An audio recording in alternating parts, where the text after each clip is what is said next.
Buenas tardes de nuevo, 2:30 de la tarde. El Gobierno se ha reunido con las patronales y los sindicatos para avanzar en el Pacto de Reactivación Económica y Social.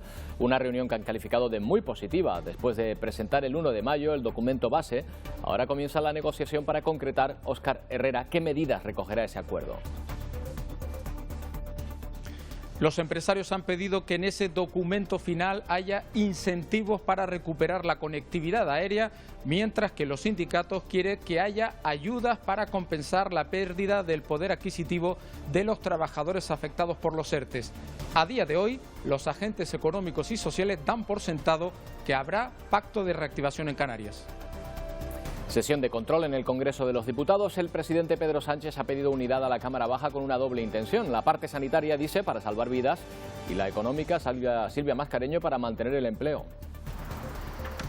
Sí, Sánchez apela una vez más a la unidad política y social para reconstruir España, pero ya se ha topado con el no frontal del Partido Popular. Dice Casado que no cuenten con ellos para arruinar España. Y la Comisión Europea ha presentado una guía para ayudar a los Estados miembros en la reapertura de fronteras y facilitar la supervivencia del turismo. Una de las medidas de Bruselas es la apertura del turismo a países con riesgos similares. También pide que se priorice aquellas regiones más dependientes de esta actividad económica. Y el Banco de Alimentos advierte, se están quedando sin comida que repartir y la demanda de familias necesitadas no deja de aumentar. Desde el comienzo del estado de alarma se ha incrementado un 30% el número de personas a las que ayudan. Este año no habrá rebajas de verano, al menos no como las conocíamos, porque el Gobierno quiere evitar aglomeraciones. Sin embargo, muchos comercios ya anuncian descuentos en sus escaparates y en estos primeros días de la fase 1 agradecen el aumento de las ventas.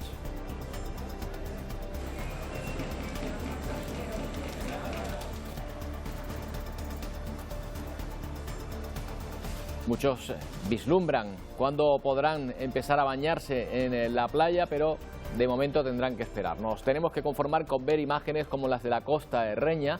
Una de las zonas más peculiares es la de los charcos y piscinas naturales que se mimetizan con el entorno volcánico. Otra excursión para realizar cuando cambiemos de fase.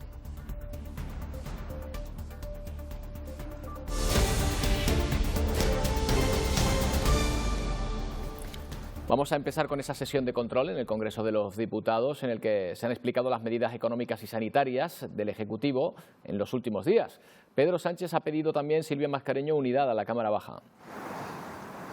Sí, Pedro Sánchez ha repetido en el hemiciclo lo que viene diciendo en las últimas semanas. Ha apelado a la unidad política y social para reconstruir el país, pero ya se ha topado con el no frontal del Partido Popular. Dice Casado, rememorando la gestión de Zapatero, que no cuenten con ellos para arruinar por tercera vez España, y anuncia que votará no a la próxima prórroga del estado de alarma. Por cierto, que en ese pleno también se ha hablado de las condiciones en las que se están produciendo los vuelos entre la península y las islas, en los que no se respeta la distancia de seguridad, tal como sí se exige en otros transportes públicos. El presidente del Gobierno, Pedro Sánchez, ha respondido a las preguntas que le han hecho en la sesión de control en el Congreso, repitiendo en todas ellas la idea de la necesaria unidad de todos los grupos políticos para salvar vidas y para impulsar la economía. El líder de la oposición, Pablo Casado, le anunciaba la negativa de su partido a prorrogar una vez más el estado de alarma. Y reforzar el Sistema Nacional de Salud. Para eso hemos propuesto un pacto Cajal de Estado por la sanidad, la atención a los mayores o la investigación. Y sustituir de una vez el estado de alarma por la legislación básica, tal y como aconseja la Unión Europea, y ya han asumido la mayor parte de sus estados. Pero usted sigue con su geometría variable. Esta semana se va a poner en marcha la Comisión Parlamentaria para la Reconstrucción Social y Económica y creo, señoría, que su grupo y el conjunto de grupos está llamado a fraguar esa unidad, porque esa unidad, señorías, no solamente salva vidas en esta crisis del COVID, sino también puede salvar empresas y puestos de trabajo. La ministra de Asuntos Económicos ha enumerado las propuestas que recoge un nuevo Real Decreto que incluye una treintena de medidas para evitar la destrucción de empleo. Los grupos parlamentarios han analizado estas medidas y han abordado cuestiones como la regulación del transporte aéreo para evitar vuelos masificados. No hay derecho, no ha sido un vuelo, no han sido dos, sino han sido muchos en Baleares y en Canarias. Le puedo decir 4 que yo tengo constancia en los últimos días. Le pido que lo resuelvan inmediatamente. El tema europeo es para los vuelos internacionales, pero esto es la conexión con la península. De nuevo, las medidas recogidas en este Real Decreto Ley, que hoy se nos llama a convalidar, son un perfecto ejemplo de esa capacidad de adaptación que está demostrando este Gobierno. Y lo son porque las mismas no hacen sino completar, extender y definir algunas de las medidas ya adoptadas. Desleal como otros que han traído a esta Cámara anteriormente, y por eso no podremos votar a favor, porque vuelven a aprovechar el estado de alarma para regular por vía del Real Decreto Ley materias que en ningún caso tienen justificada la extraordinaria y urgente necesidad. ¿Qué es para ustedes esas más de 5 millones de nuevas prestaciones que ha puesto en marcha el Gobierno de la Nación para proteger a las familias, a los trabajadores y a los autónomos? En este país, señorías, hoy hay más de 3 millones de trabajadores que están acogidos a los ERTE. La sesión de control ha continuado con la exposición del Real Decreto en materia de medidas procesales para hacer frente al COVID en el ámbito de la justicia. Y aquí en el Palacio de la Moncloa ha comparecido, como viene siendo habitual, el portavoz del Comité Técnico de Desescalada para analizar los datos que nos deja hoy la pandemia. 439 nuevos contagios positivos en PCR, 184 nuevas víctimas, son 8 más que ayer, pero también se han curado 1.843 personas. Por cierto, que los expertos cifran la letalidad en España en el 11,9%, dicen que es similar al del resto de la Unión Europea, excepto Alemania. Y sobre la polémica cuarentena para aquellas personas que entren a España por nuestras fronteras, advierten de la necesidad de evitar un rebrote por casos importados. El riesgo no está solo a nivel interno, sino que la probabilidad de importación, a medida que hay más países afectados con mayor número de casos, va incrementándose, y eso puede producir rebrotes en nuestro país. Se pueden producir tanto por casos de aquí, que no hayamos conseguido controlar esas cadenas de transmisión, que ahora mismo son pocas, pero que podrían repuntar, o por importaciones que podrían generar esos brotes. Vamos a recordar el número de contagios y de fallecidos en Canarias en las últimas horas. Hay que decir que el número de fallecidos se mantiene, no ha variado en las últimas horas, por lo tanto no hay que lamentar que se sepa en este momento ningún fallecido más de entre esos 2.271 casos que se han producido y 1.477 altas, siendo Tenerife, como pueden observar, todavía la isla con mayor número de casos, triplicando a la segunda, que es Gran Canaria. Y la otra noticia del día: la Comisión Europea apuesta por reabrir gradualmente las fronteras entre los países comunitarios, especialmente para la temporada de verano, que considera que no está perdida todavía. El turismo representa el 10% del Producto Interior Bruto de la Unión y Bruselas propone 3 fases, además de corredores seguros entre países con condiciones similares dentro de la pandemia. En la primera fase, las restricciones a la movilidad seguirían tal y como lo están ahora. Para pasar a una segunda etapa, la Agencia para el Control de Enfermedades de Europa tendrá que recopilar información sobre la situación epidemiológica de cada país y, en función a ello, podría elaborar una lista de aquellos que estén en una situación similar. En este punto de la desescalada, los ciudadanos podrían moverse entre países cuya evolución de la pandemia sea muy parecida. Los medios de transporte jugarían aquí un papel clave. Por ejemplo, si España y Alemania estuviesen en el mismo nivel, los desplazamientos deberían hacerse en avión para evitar cruzar por países que no estuviesen alineados. Ya en la tercera fase se recuperaría la normalidad en todo el territorio Schengen. La Comisión Europea recomienda que se utilice mascarilla en todos los medios de transporte, que se respete la distancia de seguridad y que se habiliten protocolos en caso de pasajeros que presenten síntomas del virus. En el caso específico de los aviones, y teniendo en cuenta que en los últimos días ha habido vuelos casi llenos, desde Bruselas aseguran que hay sitios donde es difícil guardar la distancia de precaución. En los próximos días publicarán algunas orientaciones para aplicar protocolos de salud adicionales. En el caso de los establecimientos hoteleros, Bruselas aboga por reforzar las medidas de higiene, exigir distancia física en las zonas comunes, así como garantizar una buena ventilación de los espacios cerrados.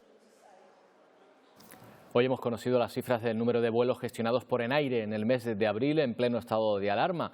Ya se imaginarán que la caída del número de vuelos al Bagrillo ha sido enorme, del 95%.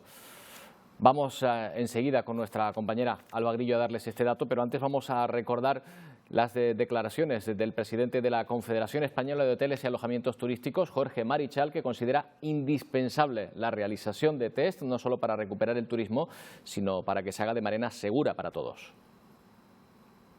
Nosotros pedimos hace ya bastante tiempo que pensasen en el tema de los test, porque independientemente de donde salga el cliente, si el cliente viene testado, la seguridad no es absoluta porque tendremos que convivir con esta enfermedad y no es infalible el testearlos, pero sin duda daría un alto grado de fiabilidad la realización de los test para la seguridad, no solamente de esos clientes que vienen en esos aviones, sino también de nosotros como residentes de los destinos turísticos a los que van. Ahora sí, vamos con esas cifras del número de vuelos gestionados por Enaire en el mes de abril, que decíamos que había caído, Alba Grillo, en el 95%. Así es, el tráfico aéreo en Canarias ha desaparecido prácticamente al completo durante este mes de abril, un hecho sin precedentes en nuestra comunidad autónoma, pero también en el resto del mundo. En España, tan solo en el mes de abril se han registrado 9.500 vuelos, 173.000 menos si lo comparamos con el año pasado en el mismo mes.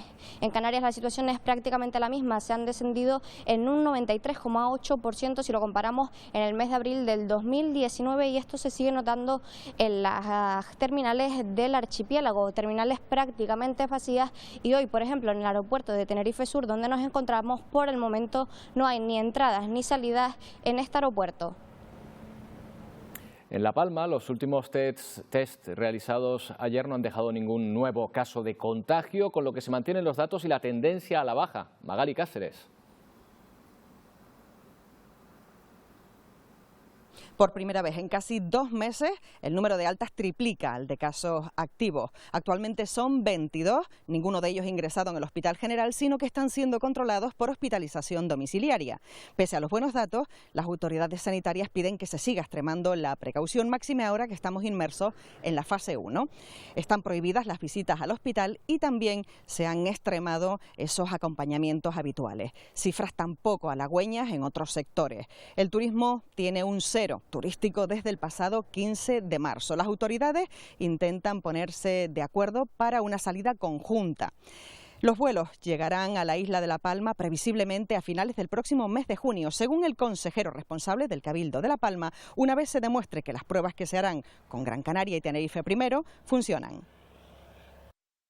Hemos entendido que es primero importante ver cómo funciona Tenerife y Gran Canaria con esa conectividad diaria para luego traerla a La Palma. No por correr antes van a llegar ante los turistas y tenemos que mantener esas medidas de seguridad y arrancar con pie firme para que esta situación no vuelva atrás y no tengamos que volver a padecer lo que estamos padeciendo en estos momentos.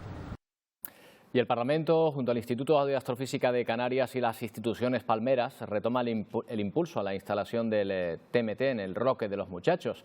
Esta mañana mantenían una reunión telemática en la que quedó patente su intención. El presidente del Parlamento, Gustavo Matos, ha asegurado que este proyecto colocaría a Canarias una vez más a la vanguardia mundial en cuanto a investigación astrofísica.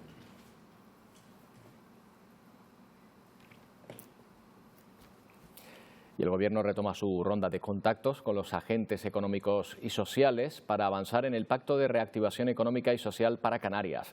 Hace 2 semanas se presentaba el documento base y hoy se ha avanzado en ese documento en una reunión considerada positiva por los empresarios y los sindicatos. Ya se van concretando, Óscar Herrera, las medidas del acuerdo. Sí, los empresarios quieren que en ese documento final se incluyan ayudas públicas a las compañías aéreas para recuperar la conectividad. Dan por hecho que España va a tener que firmar convenios bilaterales con los países emisores en los que se establezcan los protocolos de seguridad para poco a poco reiniciar ese tráfico aéreo. Además, han insistido en que Madrid debe ser flexible a la hora de prorrogar los expedientes de regulación temporales de empleo en las empresas vinculadas al sector turístico. A esta hora, sindicatos, empresarios y el propio Gobierno dan por sentado que habrá pacto de reactivación en Canarias. La conectividad necesita de convenios bilaterales entre los países emisores y España, que se establezcan protocolos mutuos.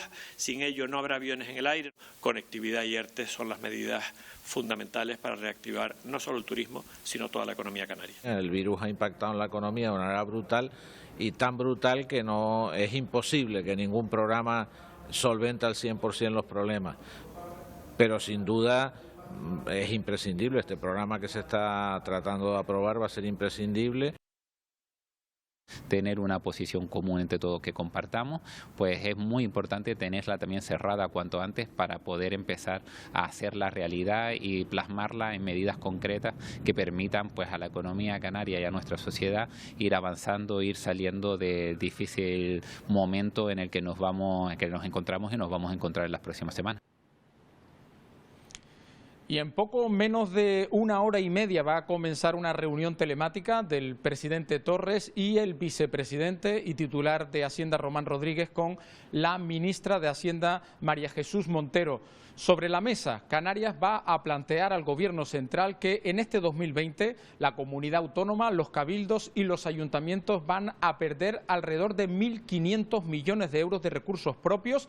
Entienden que la mitad de ese dinero puede venir de ese fondo no reembolsable que ha presentado el gabinete de Pedro Sánchez de 16.000 millones, pero creen que todavía faltan 750 millones aproximadamente. Quieren que haya fondos extraordinarios y también que se les permita utilizar el superávit y mayor endeudamiento. El consejero de Sanidad, Julio Pérez, ha solicitado a Salud Pública que se prepare la documentación para presentar al Ministerio de Sanidad que las islas de La Graciosa, El Hierro y La Gomera pasen a la fase 2 de la desescalada. Considera que se cumplen todos los requisitos. El jefe de epidemiología de la Dirección General de Salud Pública, Amos García, ha advertido de que hay que tomarse en serio que estamos en una pandemia y que en caso contrario puede haber que volver a la casilla de salida. Lo importante es que seguimos en pandemia, que el microorganismo sigue ahí y que por lo tanto, como relajemos las recomendaciones que desde las autoridades sanitarias nos dicen permanentemente, corremos el riesgo de volver a la casilla de salida. Y esto esto es real. Hay zonas de Alemania, zonas de China, Corea del Sur. Una vez que empezaron el desconfinamiento, la desescalada, han tenido que regresar otra vez a políticas de confinamiento. Mañana hay prevista una reunión de la ministra de Educación, Isabel Celaá, con las consejerías de Educación autonómicas para valorar el proceso de desescalada educativa. Precisamente se producía ayer una mesa sectorial entre el Gobierno de Canarias y los sindicatos. Afirman que están trabajando para que el próximo lunes comience el calendario de admisión de alumnado para el próximo curso y reconocen que las clases a distancia de momento se mantienen. En torno a la admisión de alumnado para el próximo curso escolar, que el proceso comenzará, y esa es la intención al menos que nos manifestó la Consejería, a partir del próximo lunes, intentando compatibilizar esa situación de poder realizar las matrículas vía telemática mientras que sea posible. Bueno, y ya han comenzado también a abrir sus puertas muchos comercios, incluso han dicho que las ventas están siendo mejor de lo esperado. Sin embargo, en la fase 1 de la desescalada no se permiten ni las rebajas ni ninguna acción que pueda producir aglomeraciones. Un contratiempo al que hacen frente los comercios Gabriel Hernández, que están reabriendo con un aforo reducido. Con la llegada de la fase 1 son muchos los comercios que han podido abrir de nuevo sus puertas, siempre respetando ese 30% de aforo máximo establecido. Sin embargo, existen otras limitaciones, como por ejemplo, no se pueden llevar a cabo anuncios ni acciones comerciales que puedan dar lugar a aglomeraciones dentro de los espacios físicos de las tiendas. Esto repercute directamente en una posible campaña de rebajas que podría también dar salida a ese stock almacenado durante los últimos meses de confinamiento. Donde sí que se pueden hacer rebajas es a través de la venta online, pero nos han asegurado muchos comercios pequeños que no pueden llegar a vender a través de la web. Sin embargo, esto repercutiría negativamente en su comercio. Insisten en que se puedan hacer campañas comerciales como las rebajas y los descuentos en espacios físicos, pero siempre respetando las medidas de seguridad establecidas. Algunas tiendas aún no se han atrevido a abrir, pero muchas otras sí que lo han hecho con las medidas de seguridad exigidas para ello. Por ahora, el resultado es positivo. Vamos abiertas desde el lunes y la verdad que el tema de ventas y la afluencia de público mucho mejor de lo que esperábamos. Sorprendidas, la verdad. Hoy ha sido el primer día que abrimos y la verdad que la gente que ha entrado pues ha comprado. Poco a poco yo creo que la afluencia irá incrementando a medida que vayan pasando los días y que la gente también vaya cogiendo más seguridad en sí misma y demás. Los pequeños comercios temen que con la apertura de las grandes superficies en la fase 2, sus ventas se vean aún más reducidas. Insisten en que es necesario poder hacer descuentos y rebajas en tienda y no solo en Internet, puesto que muchos no tienen venta online.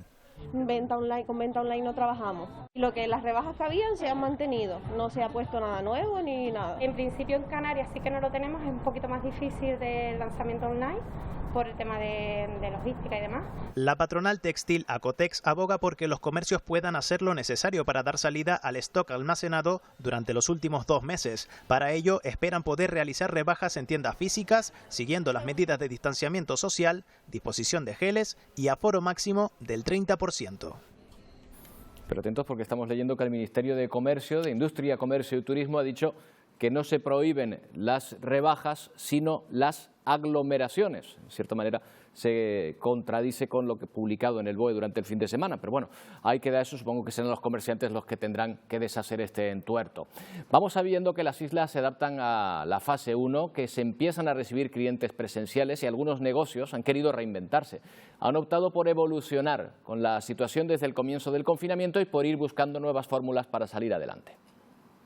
Con esta tarjeta, esta cajita ya está terminada. Paquetes de felicidad con productos sanos son los que reparten Dara y Dayana desde su local Dara Feeling Food. Porque tú te lo mereces. ¡Qué bonito! Bueno, espero que le guste. Un negocio abierto hace 7 años y que en esta situación ha ido evolucionando al mismo tiempo que los acontecimientos. Lo intentamos 2 veces, fracasamos y a la tercera pues fue un rotundo éxito. Al final y al cabo teníamos que seguir reinventándonos porque esta situación no sabíamos ni cuánto iba a durar, si iba a ser para siempre o si iba a cambiar rotundamente pues lo que era nuestro día a día aquí en el restaurante. En algunas ocasiones han tenido que frenar los pedidos. No se esperaban esta acogida. Y hoy en día en ese mes llevamos unas 550 cajas y una facturación de 2 semanas de facturación de vida normal en el restaurante, eso sí, a costo cero. Y siguen amoldándose a las necesidades ahora con empresas que piden desayunos para premiar a sus trabajadores. Y en Tenerife el Grupo Gesumán ha instalado en varios de sus establecimientos dispositivos con los que agilizar el acceso de los clientes, manteniendo todas las medidas sanitarias. Tecnología punta para garantizar a los usuarios la máxima seguridad y comodidad para realizar la compra. Se guarda el turno para acceder, no sin antes pasar por este nuevo dispositivo en el que las instrucciones son claras y sencillas. Nos situamos sobre esta señal y la máquina de alta precisión nos da las instrucciones para tomar nuestra temperatura corporal. Esto en cuestión de 4 o 5 segundos, una vez que el cliente posiciona su rostro en una figura que está prefijada en este terminal, pues le va a indicar cuál es su estado de temperatura en el cuerpo. En caso de que no esté en los términos que está regulado, que en este caso es en 37,4 grados corporales, pues automáticamente hay un indicador que le va a decir que tiene la temperatura alta. Además dispone de un pedal que activa el dispensador de gel higienizante. De esta manera no expondremos nuestras manos. El Grupo Gesumán lo instalará en todos sus centros en los próximos días. Desde este martes ha comenzado a realizar los test serológicos a sus cerca de 1.400 empleados. Ya llevamos 2 meses prácticamente desde que comenzó el estado de alarma y las personas en situación de necesidad siguen en aumento. Y el Banco de Alimentos advierte: no da abasto. Las peticiones se han incrementado en un 30% y el producto empieza a escasear. A medida que pasan los días en esta crisis sanitaria, también aumentan las necesidades y las personas en situación de vulnerabilidad. Desde el comienzo del estado de alarma hasta la fecha, se ha incrementado en un 30% el número de beneficiarios en el Banco de Alimentos. Cada día vemos cómo estos beneficiarios van aumentando, por lo tanto el total de kilos que podemos entregar a cada mes a cada familia va disminuyendo porque no tenemos tanto alimento y es más la demanda. Entonces ahora mismo ya te digo, pues es una necesidad absoluta de poder conseguir alimentos lo antes posible. La prohibición de campañas de recogida de alimentos en supermercados ha reducido considerablemente el producto en esta ONG. Se necesitan sobre todo alimentos de primera necesidad como pasta, arroz, legumbres, leche o aceite y un aumento de las subvenciones. Estas situaciones, como no podemos hacer campañas de recogidas de alimentos en supermercados, algunas empresas privadas nos han hecho aporte económico para nosotros realizar realizar compras de alimentos. Sí es verdad que estamos solicitando a las instituciones públicas que también nos puedan ayudar con subvenciones para seguir realizando compras de alimentos de productos de primera necesidad. Las peticiones se hacen a través de los servicios sociales de los ayuntamientos, una demanda que sigue aumentando y que es muy difícil cubrir. Por eso, y aunque la mayoría de las donaciones del Banco de Alimentos proviene de empresas e instituciones, toda ayuda es bienvenida. Cualquier particular puede ayudar aportando dinero o alimentos. Todos los países van dando pasos para regresar a la nueva normalidad en distintos ritmos, mientras en España todavía se debate cómo será la reincorporación a los colegios. Pilar Rumeu, en Francia ya se han abierto las aulas. Lo han hecho, Roberto, los alumnos de primaria comenzaron ayer, por eso hoy aparece esa foto en el periódico Le Monde. El lunes lo harán los de secundaria y son aquellos alumnos cuyos padres tienen una serie de condiciones, son prioritarios en ir ellos los primeros a la escuela. También el tema de la reincorporación de los alumnos a los colegios ocupa la portada del periódico The Times, donde el Sindicato de Enseñanza Nacional cuestiona esa reincorporación propuesta por el primer ministro en junio de las guarderías y también de los últimos años de secundaria. Foto para los campos de golf que ya están abiertos y hoy comienza el Reino Unido su desescalada con medidas muchísimo más flexibles. Desde Canarias vamos a mirar a Venezuela porque allí Nicolás Maduro, como recoge la portada de este diario, ha decidido prolongar durante un mes hasta junio el estado de alarma. Ya hay dos protagonistas en la prensa, por un lado de Rusia y por otro lado de Estados Unidos. De Rusia, el último contagio dentro del gobierno de Vladimir Putin en coronavirus es el portavoz del Kremlin, él es Dmitry Peskov y ha dado positivo, sin embargo dice que desde hace más de un mes que no ve físicamente al presidente, por lo tanto Putin quedaría al margen del contagio.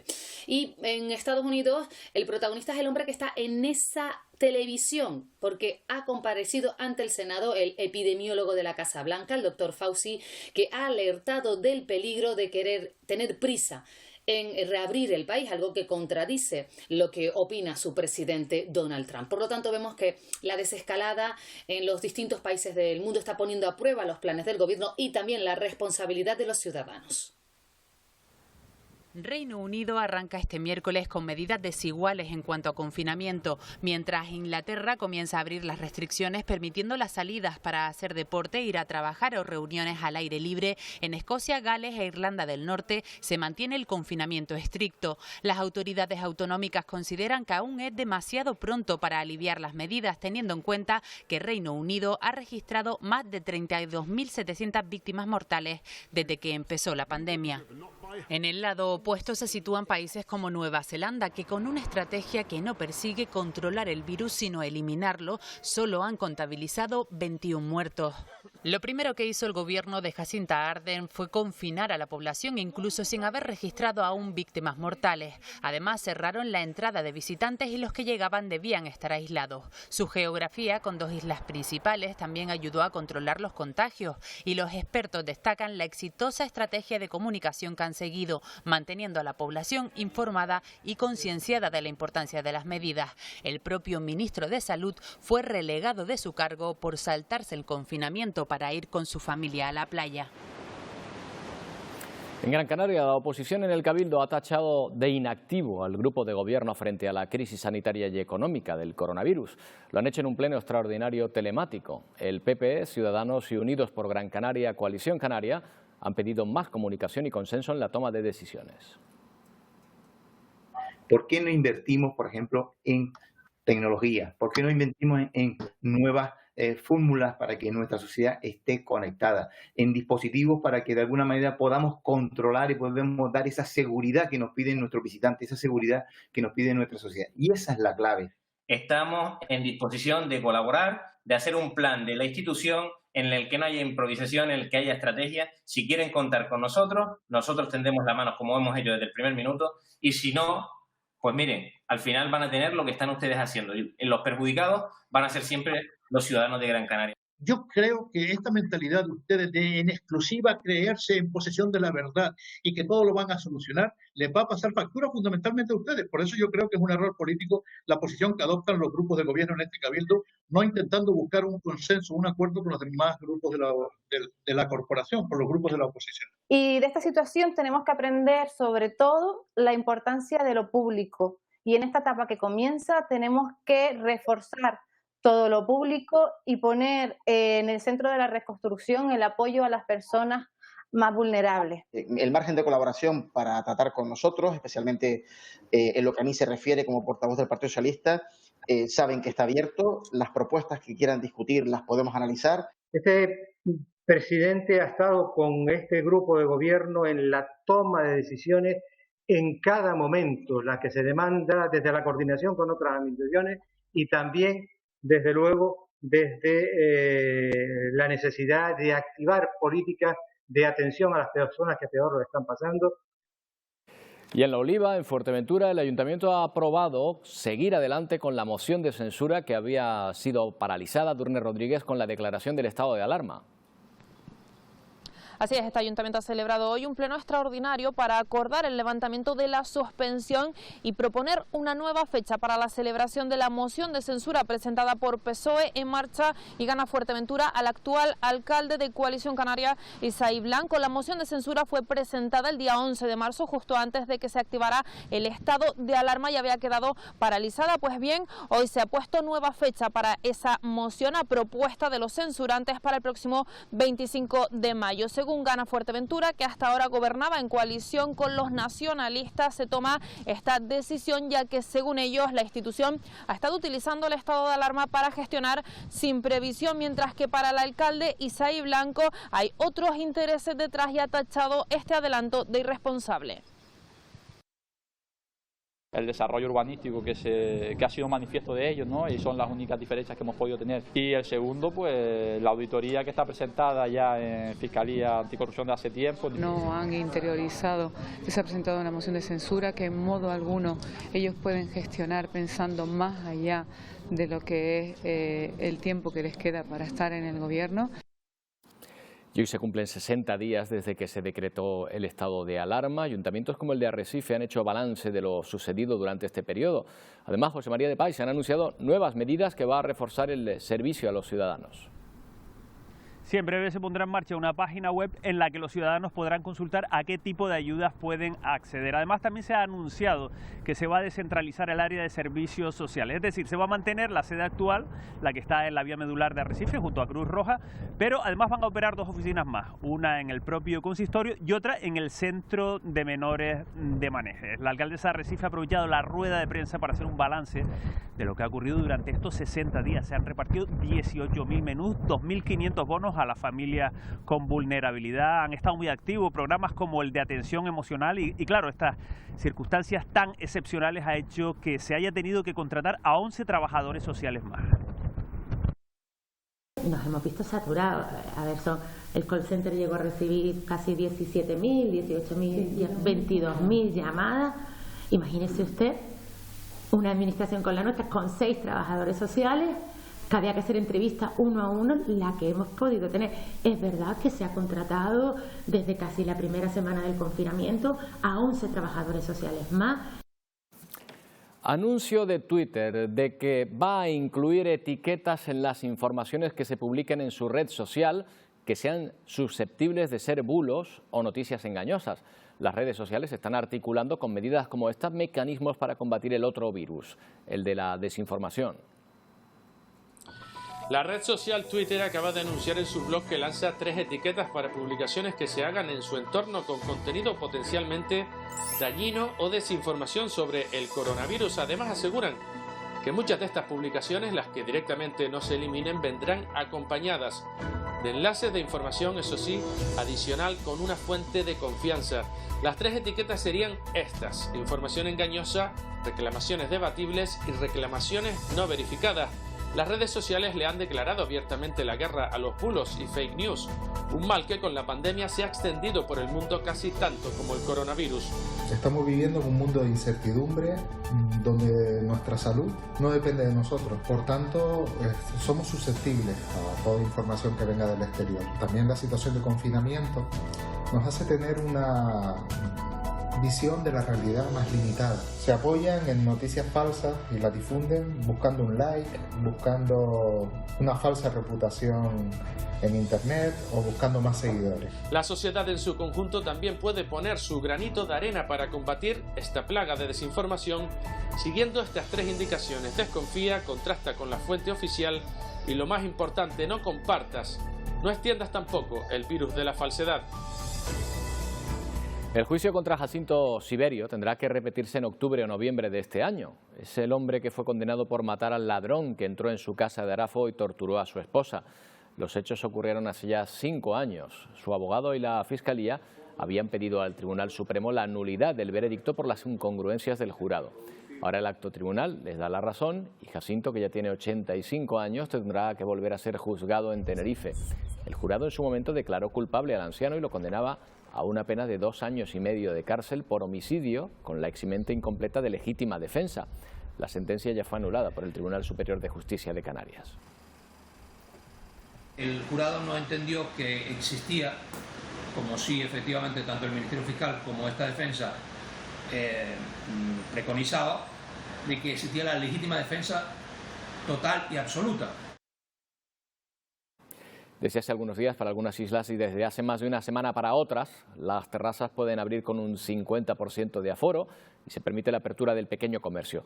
En lugares que viven casi al 100% del turismo, esta fase 1 no está siendo tan positiva como parece. Para los vecinos sí, pero Patricia Clemente, no para los empresarios. Sí, lo cierto es que en las calles y en la recientemente estrenada avenida marítima de esta localidad sí podemos ver muchos vecinos disfrutando del aire libre. La imagen que dejan en cambio los establecimientos dedicados a la restauración es otra muy distinta. La mayoría han decidido no abrir sus puertas. En una localidad turística como es Playa de Santiago sin turismo ven inviable poner en marcha de nuevo sus negocios. Por su parte, el ayuntamiento de este municipio trabaja en acciones que puedan ayudar a los empresarios de esta localidad, mientras se ha puesto en marcha a través de las redes sociales de la institución una campaña para fomentar el consumo en el comercio local, informando de los que están abiertos y de los servicios que ofrece cada uno. Dejando a un lado la desescalada en la isla de La Gomera, se continúa trabajando. Un proyecto pionero que tendrá como última fase la retirada de todo el amianto de la geografía insular. En el marco de este proyecto estamos aplicando las nuevas tecnologías, geolocalizando el conjunto de porciones de amianto, tanto en instalaciones públicas como privadas, de tal forma que seamos capaces de hacer un proyecto de recogida integral para resolver un problema que nos debe preocupar a todos. En primer lugar, se está llevando a cabo su geolocalización e inventariado, lugar, cantidad, estado y titularidad, utilizando las nuevas tecnologías como herramienta para mayor precisión. Lo estamos localizando a través de una aplicación móvil denominada Collector, que se localiza en campo, introduciendo los datos necesarios para trabajar con ello, como puede ser el municipio, georreferenciándolo, el volumen de amianto estimativo que puede haber, para luego con esos datos poder hacer un proyecto de desamianto propiamente dicho de la isla. Están en cualquier lado, sobresaliendo en el paisaje y aún siendo utilizadas. Hace unos años formaba parte del material de construcción habitual, pero el amianto es altamente contaminante y es necesario retirarlo. La reactivación de la actividad presencial en los hospitales ha provocado un aumento de demanda de los vuelos entre islas. En El Hierro ya hacen 10 días desde que iniciaron la fase 1 de la desescalada. Aroa Cano, ¿qué encontramos ahora allí? El Hierro continúa sin registrar nuevos contagios y las cifras se sitúan en 3 casos acumulados. Como decías, con la reactivación paulatina de la actividad presencial en los hospitales, algunos pacientes de islas como La Palma, La Gomera o El Hierro están teniendo problemas para conseguir pasajes de avión para trasladarse hasta los hospitales de referencia que se sitúan en la isla capitalina. En el caso del Hierro se mantiene una única conexión diaria por la mañana con Tenerife Norte, y aquellos que deban trasladarse a una cita médica deberán pasar como mínimo una noche en Tenerife. Desde Sanidad ya estudian los casos y posibles soluciones ante esta problemática. La Basílica Nuestra Señora del Pino en Teror ha abierto sus puertas con limitación horaria para ver a la Virgen y asistir a misa. En el templo se han colocado carteles y señales que indican todo lo que hay que hacer, siempre con mascarilla. Además, para las personas que no puedan desplazarse o las que deseen seguir las misas, pueden hacerlo por internet en directo. Indicaciones a la entrada de la Basílica de Nuestra Señora del Pino. Todo está medido, los tiempos de las misas, las horas de visita y las distancias de seguridad. Accedemos con la mascarilla puesta que traemos de casa. Aquí nos proporcionan gel hidroalcohólico. El aforo para una Eucaristía normalmente tiende a 300, 350, pero aquí ya no podemos medir solamente, no es por un tercio o la mitad, sino son las distancias. Es 1,5 metros y por mucho que queramos medir o un tercio o la mitad, son las medidas que son.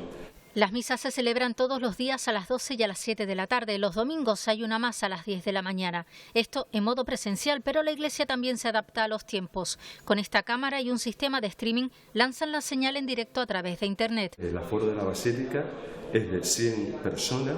E invitamos desde la diócesis a que las personas mayores, las vulnerables, las que están más débiles, deben ser prudentes y seguir la Eucaristía desde casa. Tenemos un medio diocesano que es Radio Tamaraceite, emisora diocesana, que retransmite la misa todos los días a las 12 y desde ahí también por el YouTube y el Facebook.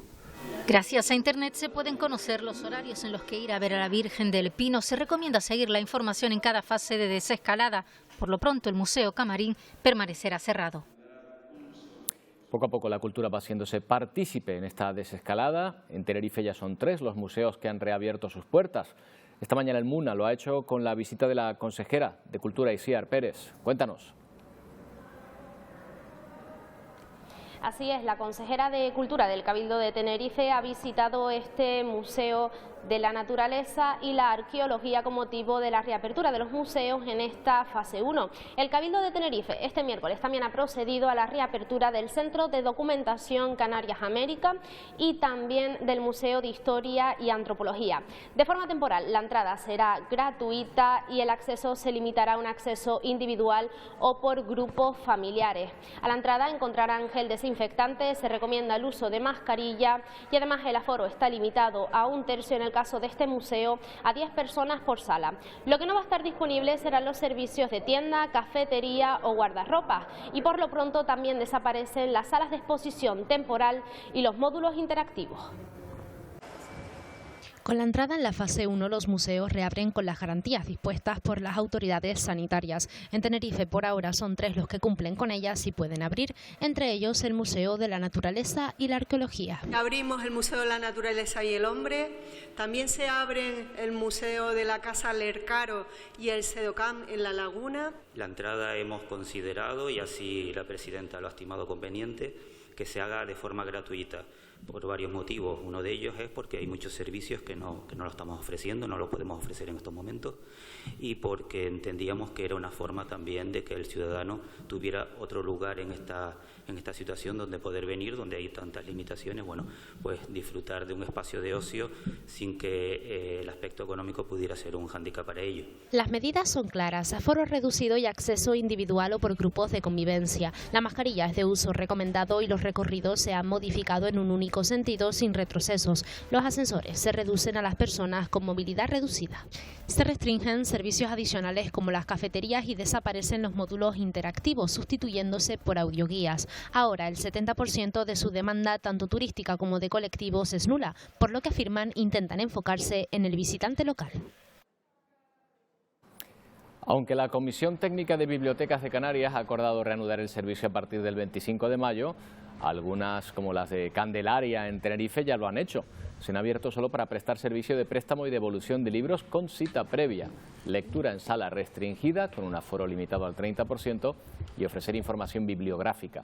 La zona infantil y de ordenadores permanece cerrada.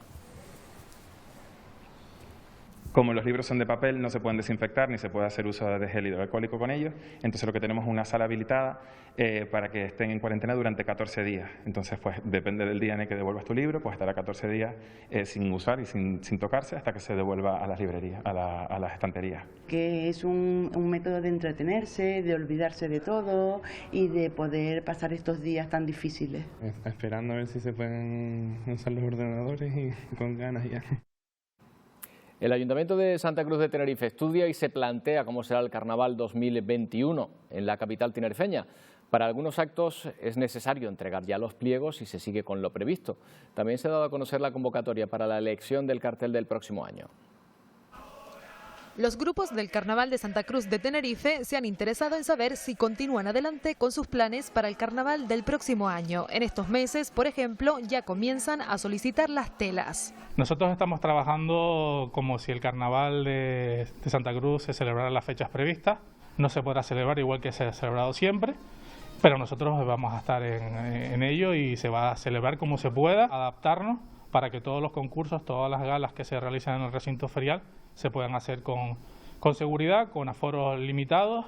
Se avanza en el diseño del escenario de los carnavales del mundo, la temática elegida, y ya se ha dado a conocer la convocatoria para la elección del cartel de 2021. El plazo de inscripción se anunciará una vez finalice el estado de alarma. La novedad es que se pueden usar técnicas pictóricas. Siempre se hacía alusión a las técnicas digitales y este año hemos querido incorporar también las técnicas pictóricas, el óleo, el acrílico y demás, para que cualquier autor, que ahora mismo el mundo del arte está bastante difícil, pues pueda participar en el concurso. En las próximas semanas, el Ayuntamiento de Santa Cruz de Tenerife se reúne a través de videoconferencia con los grupos.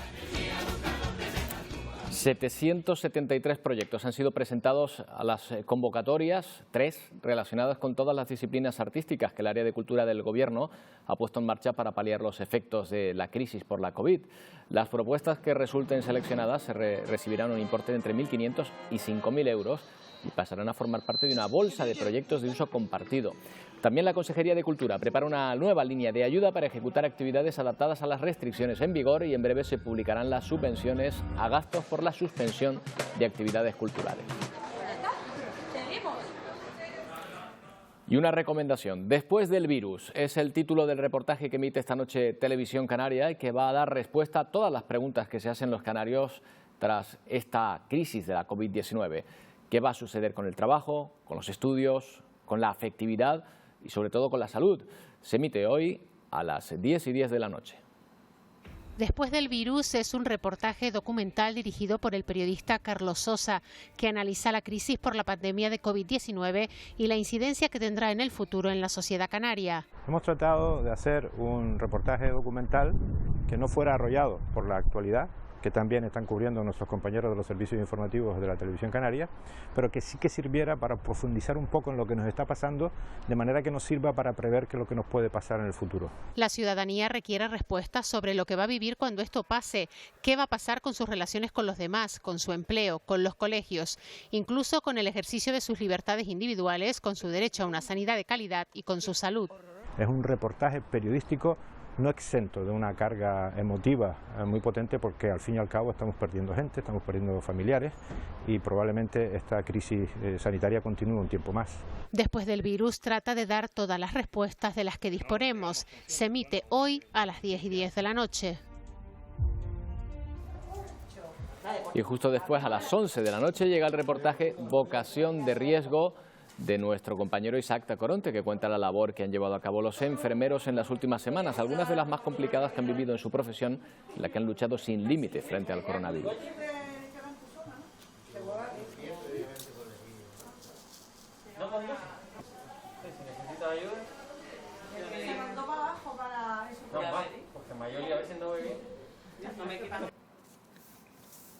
Bueno, y para ir apuntándonos esos recorridos, esas excursiones que podremos retomar cuando todo esto pase, les invitamos ahora a ir al Hierro, a ver sus peculiares zonas de baño, la mayoría charcos y piscinas naturales que se mimetizan con el entorno volcánico.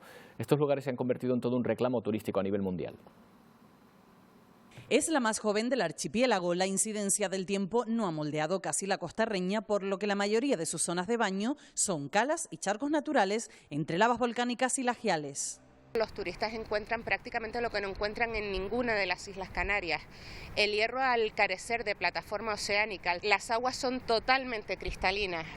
En el municipio de La Frontera destaca la espectacularidad del charco azul, con una zona de baño de aguas turquesas bajo una pequeña gruta.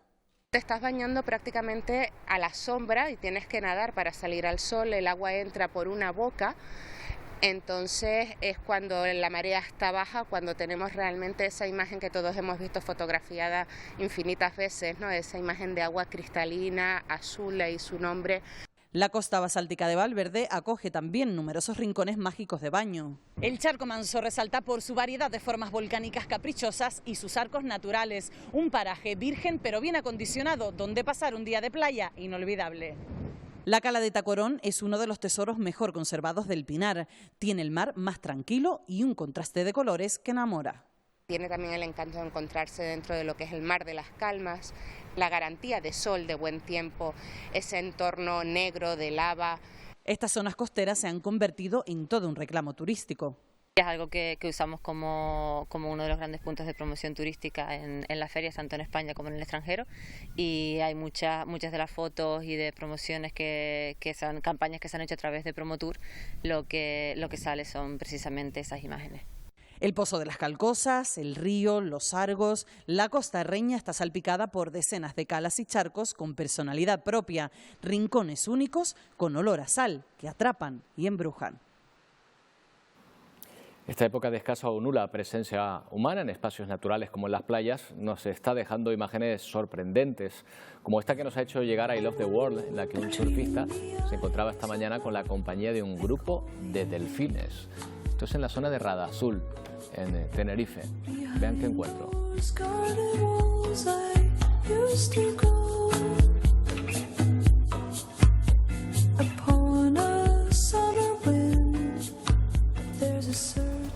Y enseguida los deportes y los estadios deportivos vuelven a abrir en breve, será solo para los deportistas. Los protocolos de seguridad no van a permitir por lo pronto el acceso al público. Esto no quiere decir que no haya otra forma de alentar el equipillo. Algunos clubes europeos colocan muñecos de cartón o maniquís con caras de aficionados reales en los asientos. Y en Alemania proponen una aplicación conectada a la megafonía que permitirá animar y pitar a los jugadores desde casa. Eso lo veremos enseguida en los deportes.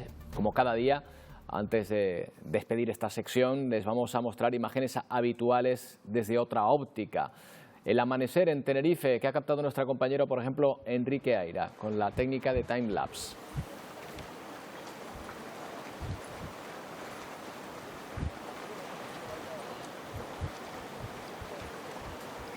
Desde la zona de Radazul, concretamente. Y vamos a ver una composición similar desde el monumento al campesino, en el Lanzarote. Ahí estaba nuestro compañero José Aldeguer. Una última hora. Según los primeros datos de la primera oleada del estudio de seroprevalencia elaborado por el Ministerio de Sanidad, menos del 10% de la población española tiene anticuerpos del COVID-19. Esto quiere decir que no han superado la enfermedad o que no han padecido la enfermedad. Esta tarde a las 5:30 está prevista una rueda de prensa que daremos en directo en Televisión Canaria, en la que se van a desglosar todos los detalles de este estudio y sus consecuencias. Ahora una pequeña pausa y enseguida los deportes.